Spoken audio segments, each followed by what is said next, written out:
Assalamualaikum warahmatullahi wabarakatuh, teman-teman netizen baik-baik. Ketemu lagi bersama saya Hadi di channel ini. Kali ini saya ingin berbicara mengenai dua hal yang perlu Anda ketahui ketika Anda memutuskan untuk jualan online atau Anda membuat toko online baru.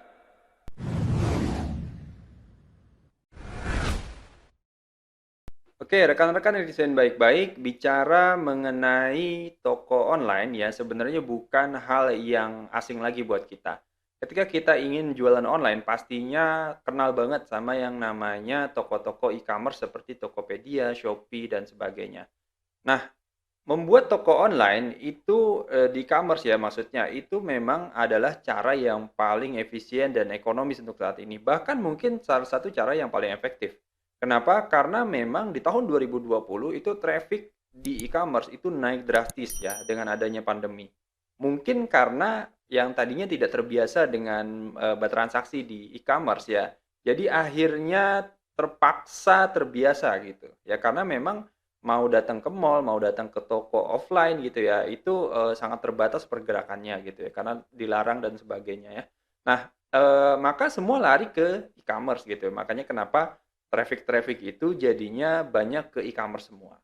Nah, ketika kita memutuskan untuk menjadi bagian, yang jualan ya di dalam situ atau alias seller ya yang di dalam situ, eee, mungkin kita akan dihadapkan pada tantangan bagaimana caranya kita ini, toko-toko yang baru ya, toko-toko online baru itu bisa bersaing di dalamnya, ya. Karena kenyataannya ketika kita masuk di dalam industri, atau toko online dalam e-commerce ini, kita dihadapkan pada toko-toko yang memang sudah punya reputasi baik gitu ya, apalagi mungkin harganya juga sangat-sangat kompetitif ya. Jauh daripada harga yang ada di pasaran yang mungkin kita biasa temukan di mall dan sebagainya, ya.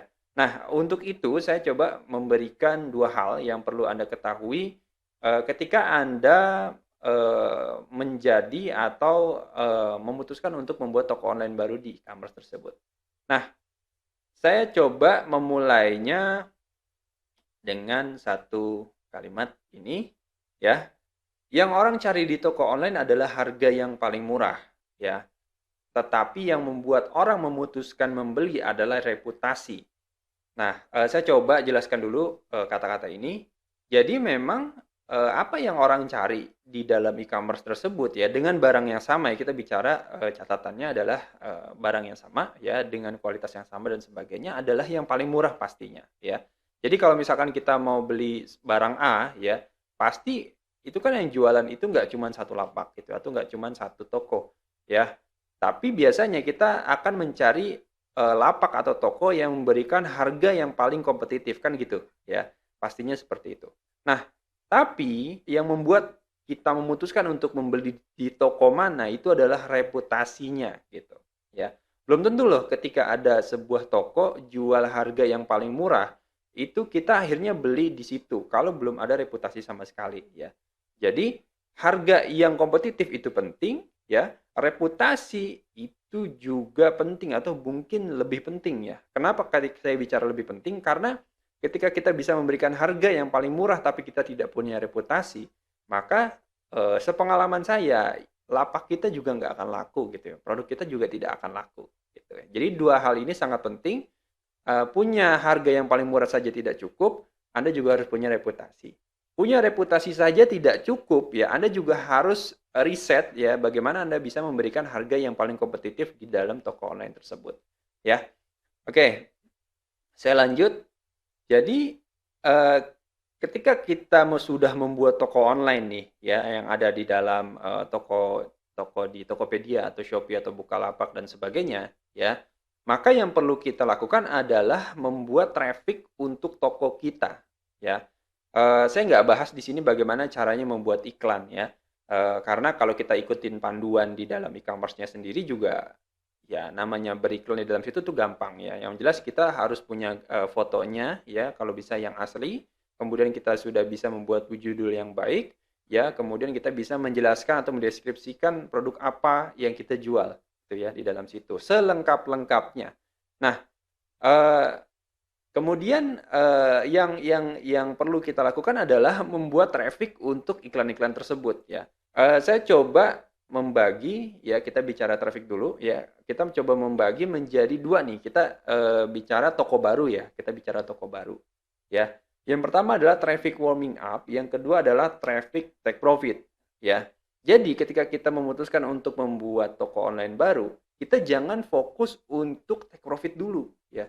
Tapi kita panasin dulu nih tokonya gitu. Kita pemanasan dulu nih gitu. Ya ibaratnya kalau kita mau pergi dengan menggunakan kendaraan, kendaraannya itu kita panasin dulu nih gitu. Ya seperti itu. Nah, traffic warming up ini tujuannya atau goalnya ya adalah pertama mencari reputasi ya.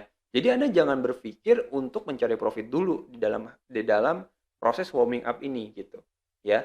Anda harus cari reputasi dulu gitu ya. Yang kedua goalnya adalah tes produk dan evaluasi ya, karena di awal-awal ini pastinya menjadi catatan penting untuk apakah produk kita akan diminati di hari-hari berikutnya gitu atau di kemudian hari gitu ya. Jadi ini adalah saat-saat bagaimana kita mengevaluasi produk kita, apa sih kekurangannya gitu ya, entah dari packagingnya, entah dari rasanya, entah dari segala macam lah yang perlu Anda evaluasi seperti itu ya. Nah, baru kemudian kita bicara mengenai traffic untuk take profit gitu ya. Kalau proses warming up tadi reputasinya itu sudah ada dan produknya itu sudah kelar gitu ya, atau sudah selesai ya, sudah selesai Anda evaluasi, sudah oke semua ya, itu berarti proses warming up-nya sudah selesai gitu ya. Nah baru Anda bicara take profit nih ya, tujuannya adalah mendapatkan profit ya, dan mendapatkan pelanggan ya, bukan cuma bicara profit sekali aja, tapi bagaimana caranya mereka tuh bisa beli lagi. Makanya saya katakan di sini goalnya adalah mendapatkan pelanggan gitu ya. Nah, bagaimana caranya mendapatkan traffic untuk warming up gitu ya. Nah, untuk warming up kita harus sepakat dulu bahwa kita tidak mencari profit dulu nih di awal ya. Yang kita cari adalah reputasi toko kita, bagaimana ada transaksi di dalam toko kita, bagaimana iklannya banyak di dalam toko kita, bagaimana orang itu melihat toko kita tuh bukan toko yang tidak aktif gitu, atau toko yang ya ini newbie banget nih gitu. Jangan-jangan nanti ketika saya beli produk di sini, iya sih paling murah, tapi jangan-jangan nanti nggak dikirim barangnya karena nggak bener-bener ada barangnya kan itu ya. Anda coba deh bayangin kalau Anda sebagai calon customer gitu ya, melihat iklan-iklan yang atau toko-toko yang belum ada reputasinya, pasti Anda akan berpikir seperti itu ya. Nah, maka di sini ada beberapa cara untuk Anda lakukan warming up ya di toko online Anda. Yang pertama, Anda bisa lakukan yang namanya direct selling ya. Direct selling. Direct selling ini apa? Jualan langsung gitu ya, jualan langsung. Jadi, Anda bisa melakukan yang namanya jualan langsung ke kerabat-kerabat Anda, ke teman-teman Anda. Dengan catatan ketika terjadi transaksi, Anda transaksikan di toko ini gitu. Ya. Jadi, jangan sampai Anda jualan ke teman-teman Anda, terus kemudian teman Anda transfernya ke rekening Anda sendiri ya, dan barangnya dikirim begitu aja. Nah, yang kita butuhkan ini adalah jejak gitu, ya history gitu ya. Nah, maka ketika terjadi kesepakatan penjualan, maka transaksikan di toko ini gitu, ya di toko online Anda, ya. Dengan transaksi ini ya, ketika barangnya itu sudah sampai di teman Anda, ya, dua hal yang bisa Anda lakukan. Ya, yang pertama adalah tanya kekurangannya apa, gitu ya. Tanya kekurangannya apa yang perlu diperbaiki dan sebagainya. Yang kedua adalah minta mereka untuk memberikan ulasan, gitu, ya.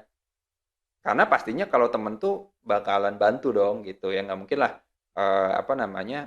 ya teman sendiri kemudian dikasih bintang satu, kayaknya nggak mungkin gitu ya.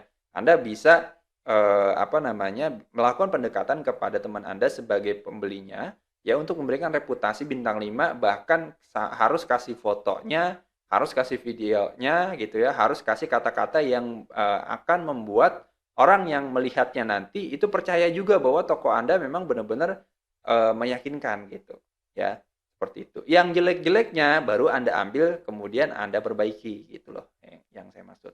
Nah, Kalau misalkan teman Anda nggak bisa nih transaksi, nggak apa-apa, Anda transaksikan gitu. Anda bisa buat akun lain gitu ya, akun akun baru gitu ya.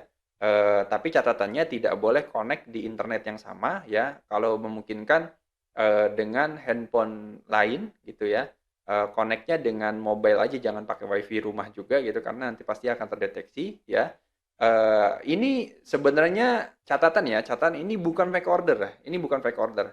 Ya, saya termasuk orang yang membangun usaha itu tidak menggunakan hal-hal seperti ini gitu. Ya, jadi saya pengen lurus menjalankan usaha-usaha saya dengan lurus ya. Jadi fake order itu bukan menjadi pilihan saya ya. Tapi kalau misalkan memang ada order tapi kita usahakan untuk transaksikan di toko kita, ya itu bukan fake order dong. Itu cuman menggunakan fasilitas yang ada di dalam e-commerce tersebut gitu ya. Jadi Anda transaksikan aja dengan Anda sendiri gitu ya. Jadi nanti alamat pengirimannya ya pengirimannya ke teman Anda gitu. Ya kan cuma nanti yang transfer mungkin dari rekening yang mungkin ya mungkin dari rekening Anda atau mungkin teman Anda hanya tinggal transfer aja gitu, dikasih mungkin virtual virtual account-nya dan sebagainya gitu ya.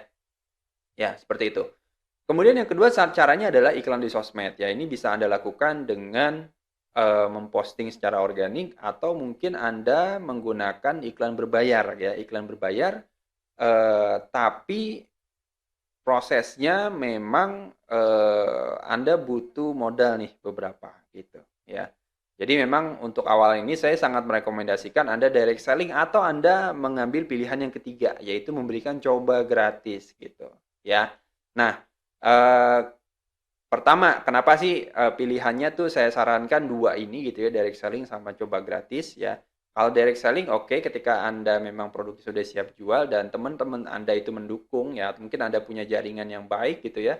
Ini bisa dilakukan direct selling. Tapi kalau misalkan memang jaringan Anda tidak terlalu banyak gitu ya, Anda bisa mencoba cara yang ketiga yaitu membuat coba gratis ya. Intinya sih digratisin aja lah gitu ya. Kita mungkin tidak akan mendapatkan keuntungan secara finansial, tapi keuntungan kita adalah di reputasi, kemudian yang kedua adalah membuat orang senang gitu, ya. Ketika teman kita senang, dikasih produk kita gitu ya, masa sih mereka nggak mau, memberikan reputasi yang baik gitu ya di toko online kita gitu. Ya jadi, boleh nih untuk awalan ini Anda boleh kasih gratis ke teman-teman Anda gitu ya, tapi nanti tetap prosesnya adalah melalui toko tersebut yang ada di e-commerce ya. Misal contoh, harga barangnya gratis Anda bayar teman Anda tinggal bayar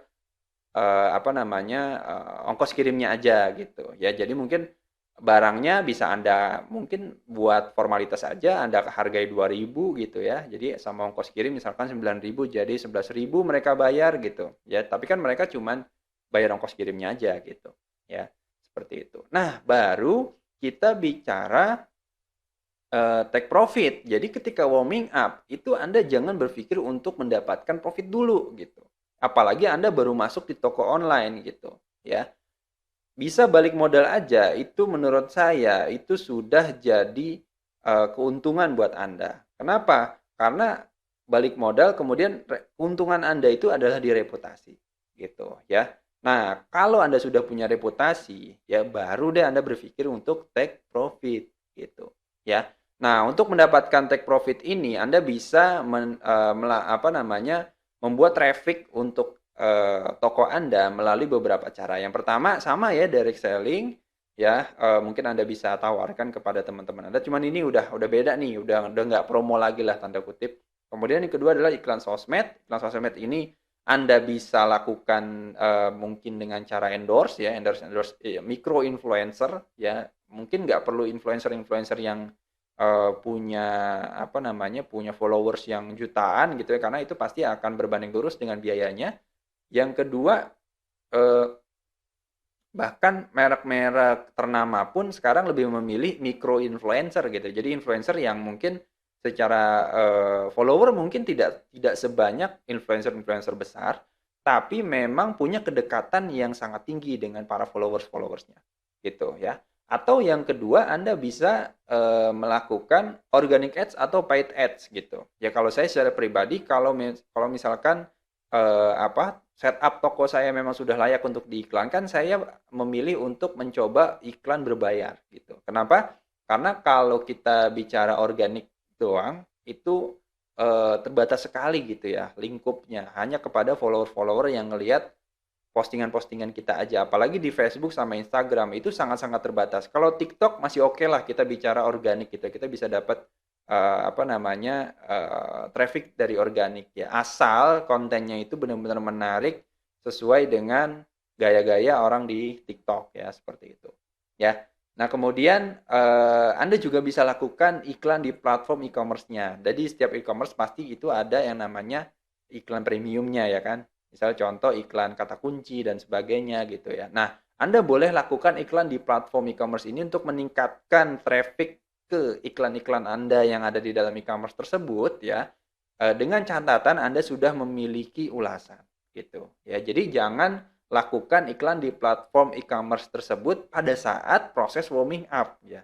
Kenapa? Iklan Anda mah jalan gitu ya. Trafficnya sih ada gitu ya. Diklik sih gitu ya. Kemudian budget iklan Anda berkurang gitu ya, tapi orang yang lihat iklan Anda itu nggak yakin gitu untuk melakukan transaksi di dalam lapak Anda gitu ya. Jadi sebaiknya lakukan iklan di platform atau iklan di e-commerce tersebut ya, premium iklan-iklan premiumnya itu kalau sudah ada ulasannya. Biar apa? Biar iklannya efektif gitu ya, seperti itu. Ya, jadi teman-teman semua, buat teman-teman yang memang saat ini membangun toko online baru ya, jangan patah semangat ya, masih banyak cara-cara untuk kalian bisa memulai mendapatkan omset-omset awal gitu ya. Karena memang omset-omset awal ini adalah menurut saya memang yang paling berat gitu ya. Jadi mendapatkan omset-omset 100.000, 1 juta pertama gitu, itu yang justru tanda kutip paling berat ya, gitu ya. Ketimbang untuk mendapatkan 5 juta, 10 juta berikutnya, 10 juta itu udah tinggal ngegulung aja gitu ya. Makanya Anda harus benar-benar punya reputasi yang baik ya. Nah, di konten kali ini saya hanya bicara traffic saja, ya mungkin nanti kalau ada komentar ya atau ada pertanyaan ya dan menarik untuk saya bahas, saya akan bahas lagi di video-video berikutnya. Dan buat Anda yang belum subscribe ya, silahkan di-subscribe, di-like, di-komen, boleh juga di-share ya. Biar saya makin semangat untuk nge-share hal-hal yang edukasi-edukasi bisnis-bisnis digital seperti ini ya atau bisnis secara umum ya, boleh Anda request di komentar seperti itu. Baik, terima kasih teman-teman semua. Salam netizen baik-baik, bicara yang baik, sebarkan yang baik. Assalamualaikum warahmatullahi wabarakatuh.